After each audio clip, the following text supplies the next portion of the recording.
Where did you even find the money to splurge like that? It was in our joint account. Are you talking about 30 grand in savings? Yeah, that's it. What's the problem? I will buy some souvenirs for you guys. To my astonishment, my husband and mother-in-law had used part of the $30,000 I had saved for our daughter's university tuition and 1 year of school expenses for their vacation. I had reached my breaking point. If that's how you want to play, bring it on. I decided to devise a counter-strike and put it into motion. Hey, our home is in a serious mess. My name is Alicia. I'm a 43 years old housewife. I've been married to Simon for 18 years now. We used to work for the same company. He's 3 years my senior and served as my mentor during my probation. We naturally grew closer, making it easier to talk to and consult with him. We used to go out for drinks together for discussion, so meeting after work was quite common for us. It was around the time I passed the probation period that he asked me out on a date, and we started going out seriously. We had a loving relationship, and after about a year of dating, we decided to get married. It was a shotgun wedding. We felt that it was only natural to get married when I got pregnant. We were still young, but we believed that we could handle it together. He was working diligently, and we were confident that we could manage our life without any big issues. We quickly went to meet each other's family. My parents were a bit surprised by the suddenness, but since we both had good jobs, they were more excited about having a grandchild sooner than later. My father-in-law had a similar perspective, but my mother-in-law, Gloria, seemed a bit hesitant. Aren't you only 25? Can you raise a child while working? In response, I assured her that I would be a full-time mom until things settle down with childcare. Well, if that's the case, she looked somewhat dissatisfied. At that moment, I began to suspect that she wasn't really concerned, but might simply be looking for reasons to criticize me. I thought she was the type to belittle her daughter-in-law. I had become cautious of her since then. However, once our daughter Elise was born shortly after our marriage, I didn't have the luxury to worry about such matters. I was so busy, being consumed with childcare every day. I believed becoming a full-time housewife was a good choice. Taking care of a baby the first time was tough, and balancing it with housework was quite a challenge. Being a stay-at-home allowed me to manage both without cutting corners. When Elise entered grade school and became more independent, I started working part-time. It was a short hour of administrative work, but it felt refreshing to be out in the world. Until then, my life had been confined to home, only spending time with my daughter and husband, and seeing a few mommy friends. Going out to work allowed me to interact with people who had different perspectives. It brought a sense of freedom to my life. I saved all the money I earned for Elise's future education. She had grown beautifully. She started learning the piano at an early age and joined the school band in middle school, where she began playing the saxophone. She had a strong passion for music, and I wholeheartedly supported her dedication to practicing her musical instruments.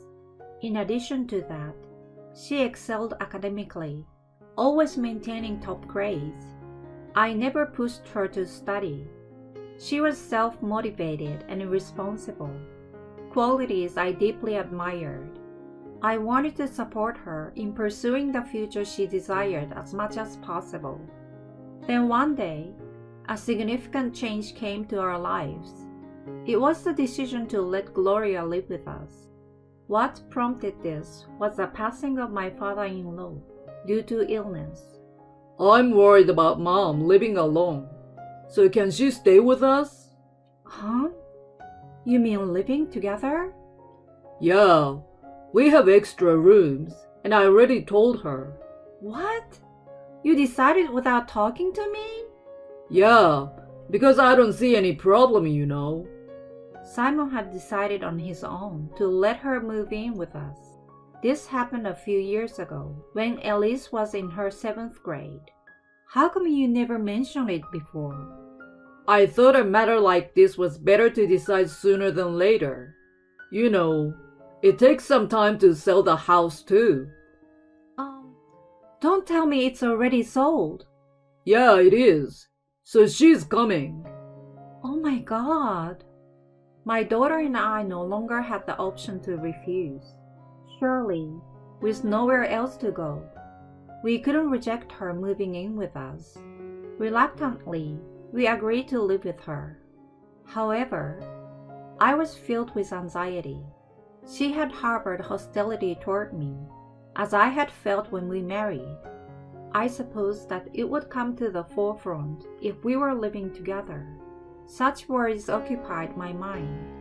At first, nothing of the sort happened. Unexpectedly, she didn't engage in any harassment toward me, which was a pleasant surprise. I was able to carry on with my life as usual for a while. Well, even so, since she showed no intention of helping with housework, my workload increased. We lived together without any major issues, but after about a year, she gradually started showing her true color. In simple terms, she started to belittle me, just as I had feared. I was disappointed and started thinking about why it took a while for her to change. I realized that she was simply depressed after losing her husband. She was just low-spirited and subdued. Listen, Ashley, I prefer bread for breakfast. I'm sorry, but we are into no-carb breakfast, and Simon prefers to have a light menu too. Are you telling me to adjust to you guys? I've decided to have some bread and scrambled egg. Get it ready quickly. She raised her voice at me. Simon chimed in, saying, Mom wants it that way, so just do it. So I reluctantly had to prepare toast and scrambled egg just for her. Moreover, she was extremely picky about the doneness of the eggs. Oh, this is overcooked and too hard. I prefer it a little runny. She scolded me, so I redid it as she wanted. But then, I was scolded again. Why are you making me eat something so undercooked? Are you trying to give me a stomachache by making me eat raw eggs? She accused me like I was intentionally trying to harm her. I was getting fed up with being scolded like that every morning. Simon never defended me and always sided with her. What I realized at that point was that she was quite a mama's boy. I would have assumed that husbands protect their wives, but in his case, he was consistently on her side and blamed me. Make sure you give her what she wants. You're not intentionally giving her a hard time or anything, right? I could only sigh at his absurd accusation. Mom, are you okay? It was Elise who expressed concern for me. Thanks for asking, sweetie. Don't worry about me. I'm strong, so I can handle it. Okay, but don't push yourself too hard. I'm always on your side, you know. Just hearing her say that made me feel stronger. After all, I was living for her sake. If I could make her happy, that was all that matters. Simon provided for our family's living expenses, and I had saved quite a bit for Ellie's education through my part-time job. So when I considered giving her a good life, the harassment from Gloria didn't bother me at all. I realized that mothers were truly strong individuals during that time. I continued with my life while enduring the torment. Before I knew it, a few years had passed, and Elise had become a high school student. She had put a lot of effort into her studies, and was able to get into a prestigious academy. Despite usually showing little interest in her, when Gloria found out about her academic achievement, she suddenly started bragging about her to everyone. She even had the nerve to say things like, "I'm sure my guidance had a good impact." I distinctly remember how angry that made me. Afterward, Gloria continued to spend her days as she pleased. While she frequently complained about my housekeeping, she didn't lift a finger to help. She just lays around on the sofa, watching TV and ridiculing me. "Ashley, I want something sweet." "Oh, well, there's pudding in the fridge." "Don't you think you should ask what I want first? You really lack common sense, you know." "So, Gloria, what would you like to eat?" "I'm craving eclairs. Not the ones from the corner bakery, but the ones from the popular patisserie." She meant she wanted me to go and buy them. Since it was more trouble to resist, I reluctantly went out to get what she wanted. She ate them with satisfaction and then went back to lying on the sofa. I wondered if she had nothing else to do except boss me around. She also caused trouble for Elise. It happened during the crucial last year of high school when she was preparing for the SAT. "There it is! Good job, you got it!" Gloria lay on the living room sofa, watching a baseball game and making a lot of noise. Despite Elise studying in her room, she was so noisy that I finally had to speak up. "Gloria, Elise is studying, so could you please keep it down?"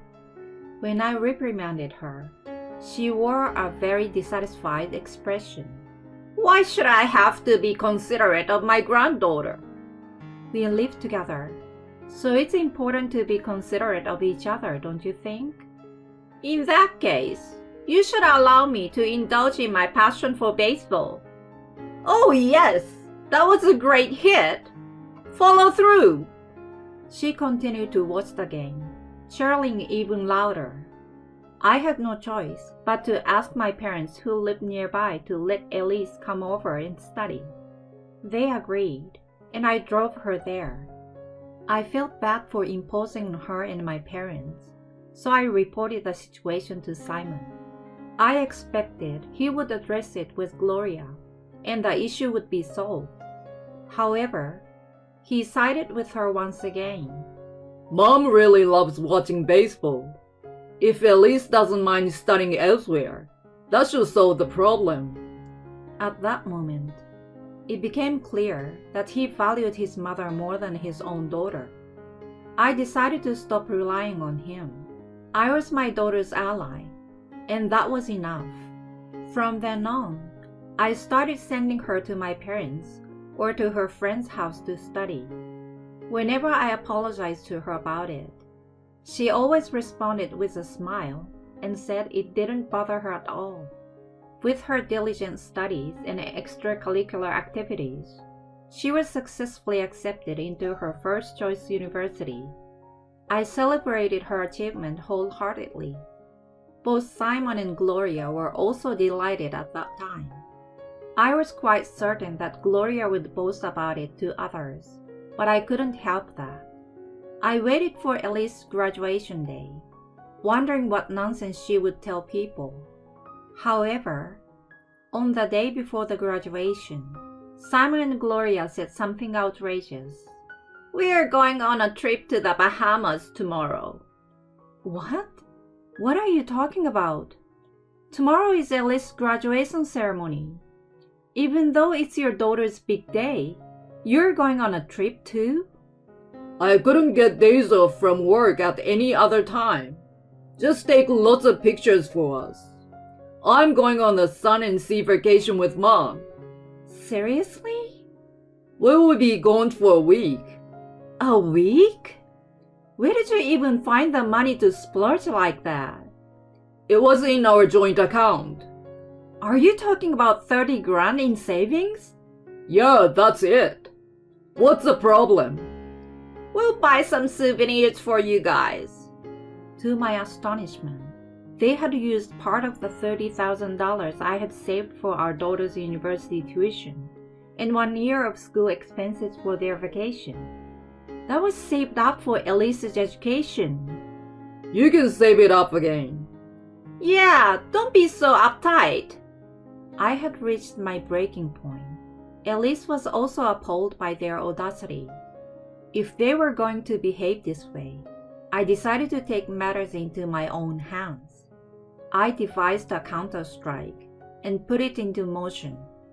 The next day, they happily prepared to leave the house early in the morning. I immediately contacted my father. He was furious when he heard what had happened and agreed to help with my plan. Okay, Elise, take this. Let's wreck your grandma and your dad's rooms. I handed her a hammer, and we started pounding the walls together, smashing them down. It was quite satisfying for both of us, an excellent stress reliever. A week later, they returned home, and Simon called me in a panic. Hello? Hey, something terrible has happened at our house. He sounded frantic. I think it might be a burglary or something. All our belongings are gone. Not just our stuff, but all the furniture and appliances too. A gang of robbers must have come. We need to report this right away. He sounded totally freaked out, and I couldn't help bursting out in laughter. What's so funny? By the way, where are you? I'm at my parents' house with Elise. We've decided to move out of the house. What do you mean? We're getting a divorce. A divorce? Why all of a sudden? It's not sudden at all. You've been constantly disappointing both of us. Plus, you used Elise's university funds for a trip without asking. There's no way I can continue our marriage with such a terrible husband, you know. Hold on. Did you guys destroy our rooms? Yeah, it felt so satisfying. You've got to be kidding me. Do you think you can get away with something like this? Where's our stuff anyway? They're at your brother's place. He was pretty appalled when I explained the situation and agreed to temporarily store them. What the heck have you done? Do you even realize what you're doing? It seemed like the phone was on speaker, and Gloria took over. Do you think you can get away with this? You will pay for ruining Simon's house. We will even report it to the police. Go right ahead. You will likely be turned away. Yeah, right. The house is in my name, you know. That's baloney. Oh my. Could it be that Simon has been deceiving you all along for the sake of his pride? My father gave me ownership of one of his properties. Has he misrepresented himself as the owner? This house is yours, right? She asked in a panicked voice. Simon sounded flustered and mumbled incoherently. Simon, speak up! It's Ashley's. His confession left her speechless. Oh, and by the way, demolition crews will be coming there tomorrow, so please vacate immediately. If you try to stay, I will report it as trespassing. Give us a break, will you? We are tired from a long journey. I don't care. Just get out of my house and never have anything to do with Elise and me again. Then I hung up the phone. Afterward, they left the house out of fear of being reported. I wasted no time and demanded a divorce through a lawyer right away. Simon resisted until the end, but when I informed him that I was willing to go to court, he quickly backed down. And so, I successfully got a divorce from him as fast as possible. And I also secured child support payments. By the way, Simon and Gloria are currently living in a shabby one-bedroom apartment together. Gloria has a history of excessive spending and has exhausted her inheritance. She now appears to be squandering Simon's salary at an alarming rate. I receive messages from him asking for help, but I just ghost him. On the other hand, Elise and I moved in with my parents for the time being. I'm still pursuing a claim for the money that was used without permission. The initial university tuition fee and the first year's expense are covered by my parents. I consider this as a loan, and I plan to work full-time to gradually repay them. Moving forward, I intend to prioritize my daughter and strive to live my life to the fullest.